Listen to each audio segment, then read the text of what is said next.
A low-cost solution is helping Kenya combat a severe drought. Could tobacco help revive Zimbabwe's sagging economy? And this Scandinavian country's the happiest on earth. We'll tell you why. Africa 54 starts right now. Good evening and welcome. I'm Vincent McCory. This is Africa 54. We'll have those stories shortly. But first, we begin with breaking news out of London. The area around the British Parliament is on heavy lockdown after police say an assailant stabbed an officer before being shot by police. George Eaton, a journalist with the New Statesman, said from the window of Parliament's press gallery, he saw police shoot a man who charged at officers. Authorities also saw law enforcement were also called to an incident on the nearby Westminster Bridge. It remains unclear exactly what happened or how many people were injured on that bridge. But witnesses say a vehicle struck several people. London police say they are treating the gun and knife incident at the Parliament as a terrorist incident until they know otherwise. Metropolitan Police are urging people to stay away from the area. Prime Minister Theresa May was at Parliament when the incident began, but her office says she is safe. Be sure to visit voanews.com for continuing updates on this story. Well, now, today marks 1 year since terrorists killed 32 people and wounded more than 300 in Belgium's capital city. Those who lost a loved one during the attacks are now sharing how they are trying to turn their mourning into something positive. Marth van der Wolf reports from Brussels. Photos by Johan van der Steen are on display in Brussels. He was among those killed in terrorist attacks that rocked the city 1 year ago. His life partner, Kristen Verellen, organized the photo exhibit as a tribute to him. Well, it has been a tough year. At the 22nd of March, it's only a day of the year, but I think it's important that we as human beings are also capable to stand still and to reflect on the unhappy things in life. Verellen established a citizens' movement called Circles We Have the Choice, connecting anyone affected by violence by sharing stories. We Have the Choice started immediately afterwards to create meaningful togetherness as a positive response to blind violence and to the fragmentation and the polarization that we see in our society. Some of the terrorists lived in the Molenbeek neighborhood of Brussels. Many of the 100,000 Muslims living here feel stigmatized. Some were also victimized. Mohammed El-Bashiri is a metro driver from Molenbeek. His wife, Lubna, was killed when terrorists bombed the metro she was in, leaving him behind with their 3 young children. El-Bashiri put his sorrow into a call for love by publishing a poetry book called Jihad of Love. It's a message of love, of humanity, a call for reflection, and it's related because the unimaginable, the unspeakable happened to me, and I think this is somehow a response. We need to express ourselves, we need love, and at the same time, we need to talk about what we are first and foremost, human beings. We need to return to our humanity. It's here at the Maalbeek metro station where both Verellen and El-Bashiri lost their loved ones. Instead of a moment of silence to remember the victims, metro staff will observe a minute of noise, demonstrating their solidarity against hate and terror. Martha van der Wolf for VOA News, Brussels. Following the lead of the United States, Britain is also banning laptops, tablets, cameras and some other electronic devices from cabin luggage on flights from Turkey and several countries in North Africa and the Middle East. Now, devices larger than a smartphone will have to be checked in and stored in the cargo compartment. VOA's Zlatitza Zahok reports. Many air travelers today cannot imagine going on a trip without an electronic gadget. People carry laptops and iPads for all kinds of reasons related to work, related to daily life, and if they can't bring it, then what are they going to do? But terror groups have been using electronic devices as explosives, most recently on a plane in Somalia. The Trump administration announced Tuesday it is putting in place measures to prevent such terrorist attacks against Americans. Elevated intelligence that we're aware of indicates that terrorist groups continue to target commercial aviation and are aggressive in pursuing innovative methods to undertake their attacks, to include smuggling of explosive devices and various consumer objects. The British government announced similar restrictions Tuesday. Travelers already undergo tight airport security, and some say this extra measure is unnecessary. There's enough screening going on, and that's not necessary. I think that's a little much. I don't think banning electronics will help. Terrorists can do so many other things. But security experts say removing electronic devices from the cabin is a prudent measure. Is that what we're essentially seeing is that by putting the equipment into the hold of the plane, we are separating the larger electronic equipment from the individual who could detonate that. Daniel Gerstein is a security expert at the RAND Corporation. Gerstein told VOA via Skype that if potential terrorists move to the airlines that do not ban electronics, more countries could adopt the measure. So, this could be something that becomes the new normal, or we could see it rapidly diminish if we find screening procedures that will allow for safely getting passengers and their gear onto and off of the aircraft. As a result, some flights to the United States and Britain may be long and boring for passengers who like to pass the time with their laptops and other electronic gear. Zlatica Hoke, VOA News, Washington. But today, March 22nd, is World Water Day. This day is marked by a global call for action to tackle the water crisis. The United Nations says some 1.8 billion people use a source of drinking water that is contaminated with feces, putting them at risk of contracting cholera, dysentery, typhoid, and polio. A new initiative in Kenya is aimed at alleviating water scarcity for pastoralists. Lenny Rovaga has our report. This is Nina Sankau, a housewife recently turned entrepreneur. About 80 kilometers from Kenya's capital, Nairobi, lies Kajiado, a semi-arid area that is prone to drought. Today, Sankau prepares various delicacies for her clients. Her business is but 5 months old, thanks to a water project that has brought water closer to her and the community. In the past, Sankau would trek for miles just to get water for her family and cattle. However, today she is all smiles. The greatest change so far is that I get fresh water from the water point for my family and my business. Before, I would spend days searching for water, but this has all changed. Most residents here are pastoralists. This water point serves around 1,000 families along with their cattle. Leshokon Konere, a pastoralist from the area, donated an acre of his land for the water point. Not so long ago, he would migrate with his herd in search of water, and most would die. Nkonere says he can't imagine life without the water point. The benefits of this water point cannot be gainsaid. It's not like the past where we used to fetch contaminated water at the river. We have gotten clean and fresh water that is not only fit for human consumption, but for our cattle too. This has given us more freedom to do other things too. About a year and a half ago, World Vision dug the borehole that also doubled up as a water point for the cattle at a cost of $100,000. Residents pay an equivalent of 2 cents a month to access and use the water. The money generated goes towards maintaining the water point.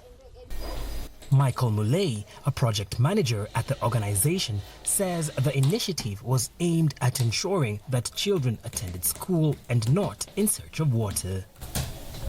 Retention and attendance of children to school has improved significantly, given that children do not have now to be sent long distances to look for water.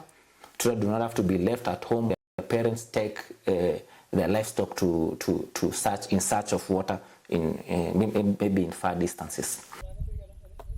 For residents like Sankau, the water point has meant that she now has an extra source of income.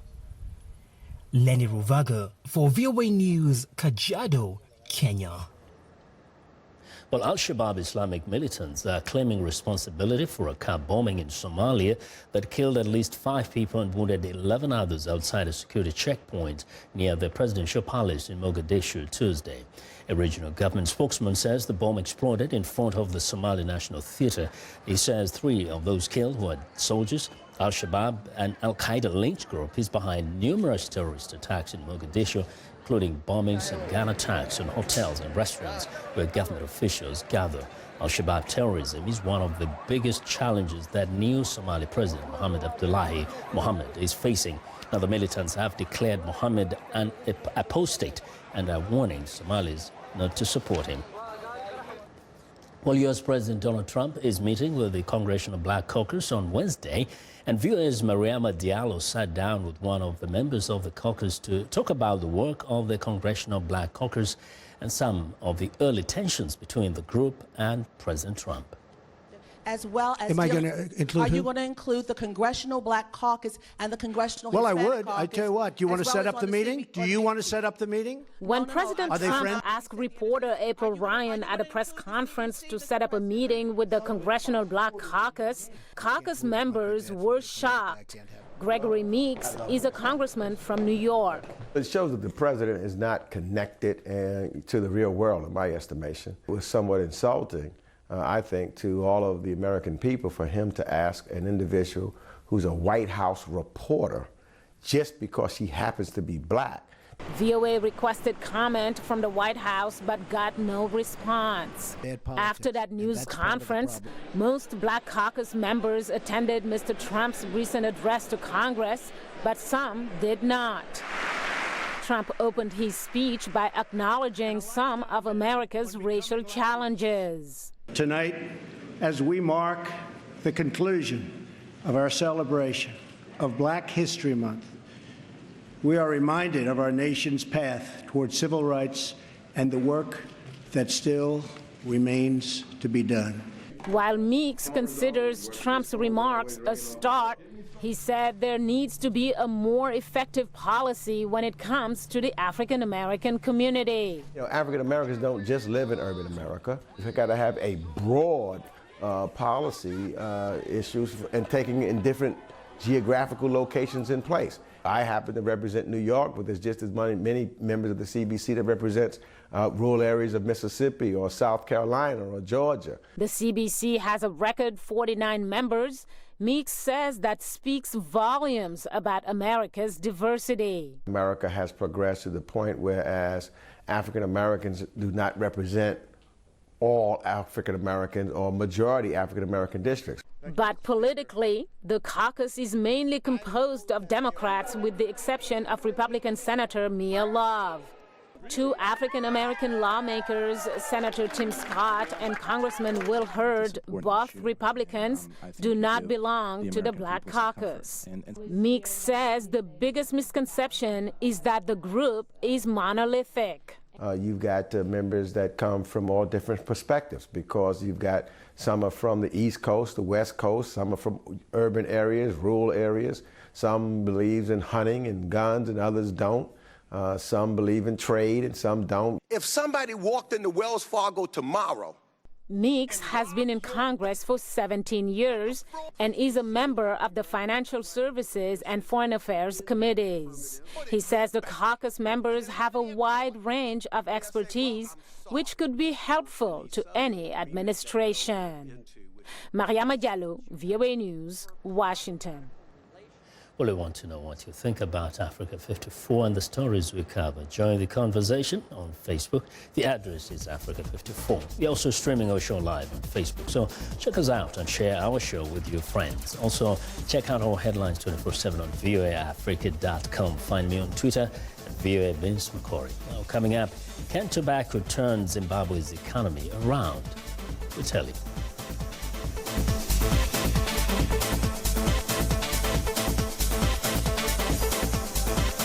I am Sheikh Asali, host and senior editor of VOA's international call-in talk show, Straight Talk Africa. Today we'll examine the tobacco industry. We pretty much touch on anything that you can think of. Politics, health issues, human rights issues, you name it, we talk about it. The issues that we discuss are pertinent to most people on the African continent. A very, very rare and unique opportunity to interact with their leaders.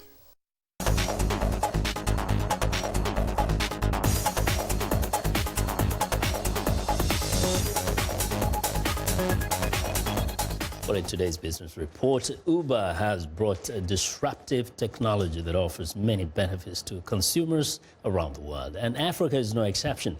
But it can also be disruptive to competition and create socioeconomic issues. Africa 54 business correspondent Jill Malandrino joins us from New York with all the details. Hi, Jill. Hi, Vincent. So CNBC Africa did an interesting piece on how Uber is impacting local economies, and I wanted to share some of the important points with you. Now, I use Uber all the time. I have not paid for a traditional cab service in quite some time, so I'm really familiar with the service. It's been a game changer for us New Yorkers. Now, Uber is currently the dominant ride-sharing app in Africa and now has operations in 8 countries, including Egypt, Ghana, Kenya, Morocco, Nigeria, South Africa, Uganda, and Tanzania. Disruptive technology can bring substantial benefits to consumers, but it also raises competition and local economic issues. These result mainly from the displacement of traditional service providers, and regulation is also another big concern. Now, is Uber creating a monopoly in the marketplace? That's an excellent question. Regulation needs to at least ensure that conditions for competition are consistent and not only free but fair across competing services where possible. There are also concerns that Uber, with its first mover advantage within the ride-sharing market, is growing into a monopoly despite the benefits to consumers. So even though competitors may offer better quality or cheaper services, customers will be attracted to Uber because it has established a stronger brand and larger drive network. To compete, entrants have to develop rival platforms which are frictionless and able to attract both drivers and passengers. So the barrier to entry is rather high. Now, can you give an example of competing service that can be said to be rivaling Uber? Well, let's take a look at Kenya, the home of Safaricom, another company that's certainly a disruptor. We've met with the CEO a couple times on the show. Safaricom launched an app-based ride-sharing service called Little Cab in July 2016 in partnership with Kraft Silicon, a local software firm. Little Cab introduced free Wi-Fi to passengers in addition to the option to process payments using M-Pesa, the mobile phone-based financial service. So it's still not clear whether Uber can integrate the M-Pesa payment solution to its service in Kenya. A failure to address this challenge may limit the company's ability to retain its position in the market, but that could benefit consumers because pricing gets more competitive. We'll be watching this. Thank you very much, Jill. Thank you. That's Africa 54 business correspondent Jill Malandrino reporting from New York.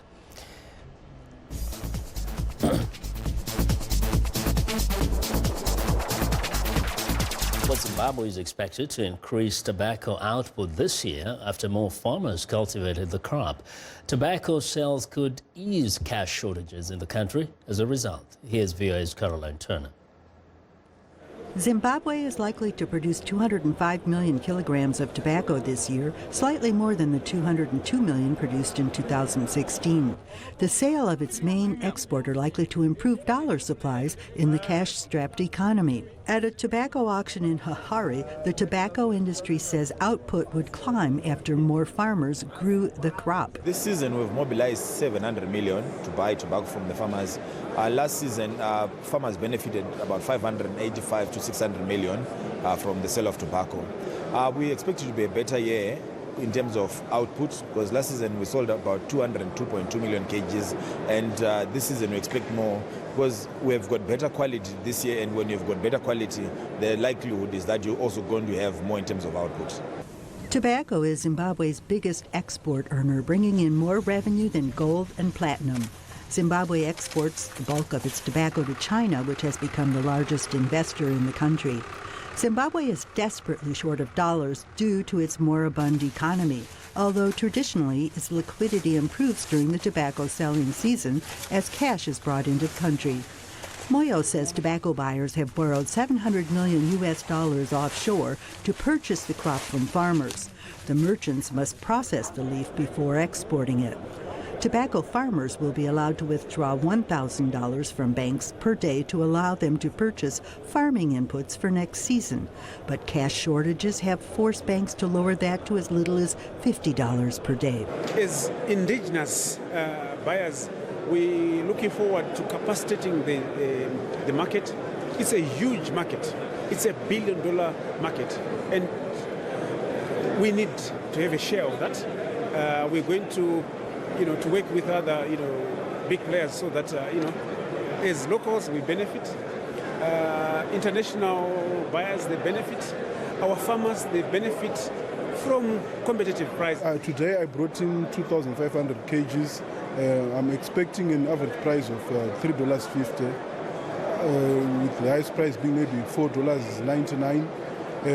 I'm expecting quick processing of our sales sheets so that we can access our cash easily from the banks. President Robert Mugabe's government blames the shortages on the illegal export of U.S. dollars, weak commodity prices, and falling remittances from Zimbabweans in the diaspora. Carolyn Turner, VOA News, Washington. Well, it's time now for a short break. Still to come on Africa 54, it's official. The Scandinavian country is the happiest on earth. We'll be right back and tell you which one.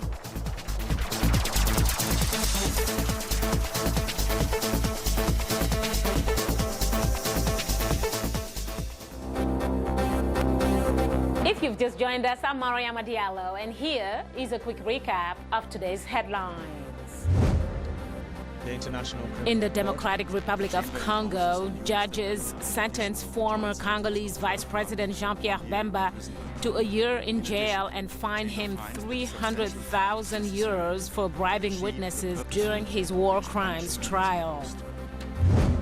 In South Sudan, on World Water Day, UNICEF warns that more than 5 million people lack access to safe water and adequate sanitation and hygiene. In Libya, the Navy rescues 420 migrants trying to cross the Mediterranean to Europe, but 3 are found dead and 30 reported missing.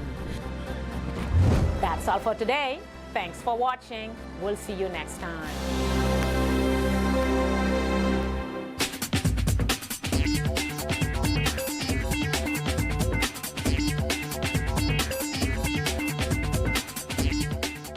Welcome back to Africa 54. Here's what's trending.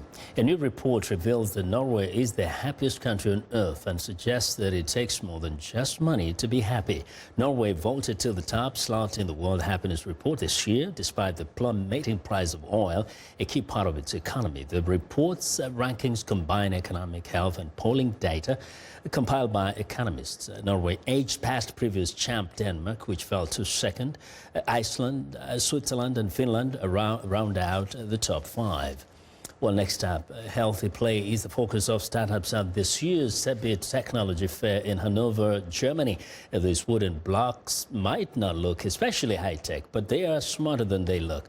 The blocks are connected to a smartphone that displays different games, stories, or sounds depending on the shape the blocks are arranged in. The aim is to attract device-hooked children to real games instead of spending all their time on smartphones or tablets. Another smart game trying to get children active and moving is this interactive wall. The hardware is a projector and 4 microphones which hear where the balls have hit the wall. If the balls hit the correct place, the player gets a point. That means the game can be installed on any wall. Well, and finally, less than 1 hour's use of brain training app can teach the brain to reject unhealthy snacks. That's according to research conducted by British University researchers. The game lasts less than 10 minutes and involves images appearing on the screen with unhealthy foods in a red circle and healthy offerings in green. Participants were continuously clicking for healthy foods, but stopping themselves from doing so when unhealthy foods were shown. A modified version of the app is being tested and developed for children, and that is what is trending today. Now, robots are becoming commonplace in many areas of society, from manufacturing to medicine to our homes. Now, a robot has taken to this stage in a British play called Spilikin. A humanoid robot plays the male companion of a woman with Alzheimer's disease. VOA's Deborah Black tells us more about it. Are you talking to me? Yes. The Robo-Thespian, as the droid is being called, plays the lead in the unconventional play. It's a story about a robot maker. All his life he builds robots. He develops a degenerative illness in midlife and realizes he's not going to live to remain a companion to his wife. His wife by now is developing early Alzheimer's. So he builds his final creation, his final robot, to be a companion to his wife. British actress Judy Norman plays the woman with Alzheimer's. During the performance, she mostly talks to the robot, Was it really? but also shares a kiss.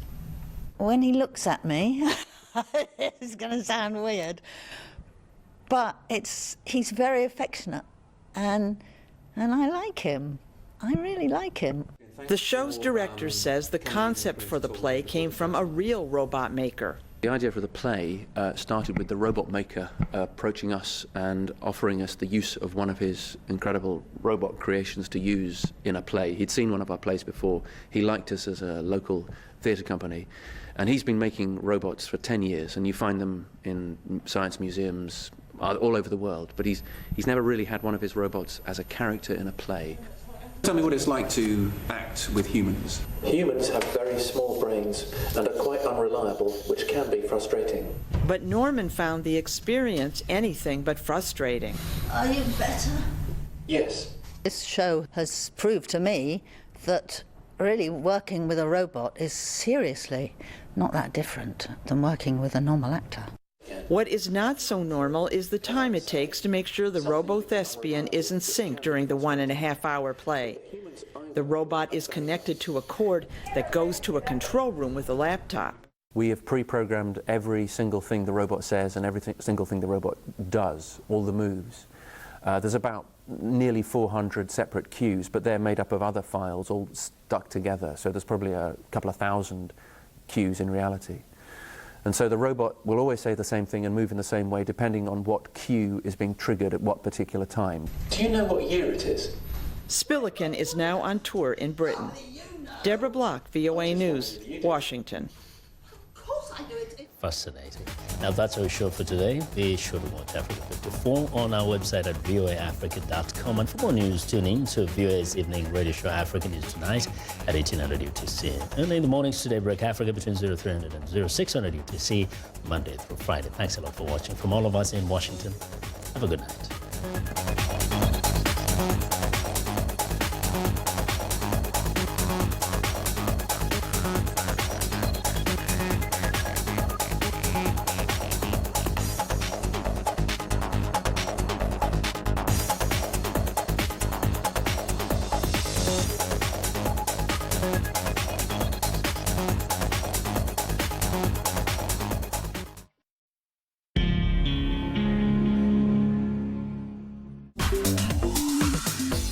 Welcome to English in a Minute. An alley is a narrow path between or behind buildings. Up one's alley.